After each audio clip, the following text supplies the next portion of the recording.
দুইটা প্রজাপতি উড়ছে ঘুরছে। হয়তো এই সময়গুলো তাদের জীবনের আগের ঘটনা, হয়তো এখন আর এরকম সম্পর্ক ওদের দুজনের ভিতরে ছিল না তৃতীয় ব্যক্তির কারণে, এবং এই তৃতীয় ব্যক্তিকে সেটা আসলে সবাই জানে।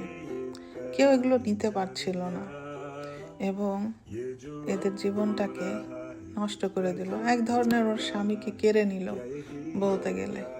যে কেড়ে নিল সে কি সুখী হবে? কখনো সুখী হয়? অন্য মানুষকে কষ্ট দিয়ে অন্যের জিনিস কেড়ে নিয়ে মানুষ কি ভালো থাকতে পারে? কখনোই না, কখনোই কোনো মানুষ অন্যের জিনিস কেড়ে নিয়ে ভালো থাকতে পারে না। এটাই সত্যি, এটাই বাস্তব। এবং সামনে আমরা সবাই এটা দেখতে পারবো।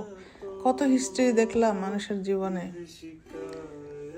সালমান শাহর ওয়াইফ সুখে আছে? সুখে ছিল? এতটা বছর ছিল না।